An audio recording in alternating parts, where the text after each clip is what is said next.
Ecclesiastes chapter 10, we're going to look at verse 18 this morning. Let's do it. Through indolence the rafters sag, and through slackness the house leaks. We're looking at this verse that says, because of laziness, the rafters sag. Because of laziness, the roof leaks. Because of laziness, things fall apart and they don't get put back together. So as you look at things, as you happen to notice where things are, what's going on, you want to be watchful. And you will learn lessons. If you go through a housing development, you'll see houses with beautiful lawns and houses with lawns that, are covered with trash or old broken cars and so on. And it's not that there's not a place for working on old cars, but some houses are just totally unkept and wildly crazy.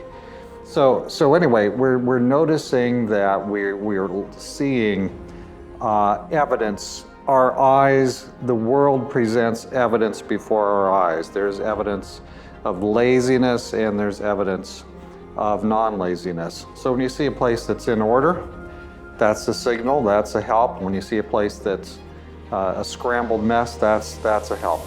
And we want to be kind to people and say, well, these things don't matter. Hey, by the way, we're not necessarily talking salvation here, but let me say this.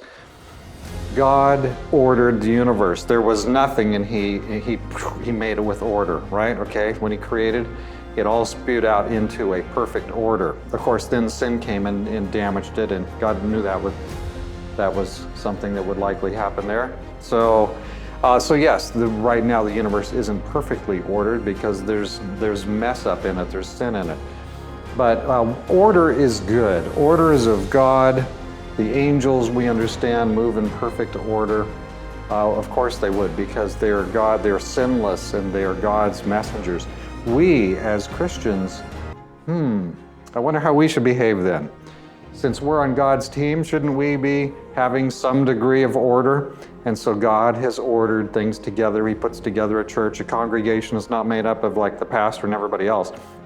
A congregation needs workers to do all kinds of stuff. Let me tell you, if we didn't have a group of people doing all the things that make my churches run, if it was just left to me, it would not be what it is. I can tell you that. Every believer in Jesus makes things happen as we work together. So let's beware of laziness. Let's not send out a signal to the world that, hey, the followers of the God of the Bible are lazy. Instead, let's look like we have some degree of order, and I know that God will help us with that. Let's put in a note at verse 18. Don't be lazy. Don't be lazy. Mom told you not to be lazy. Dad told you not to be lazy. God tells you not to be lazy. Whatever you do,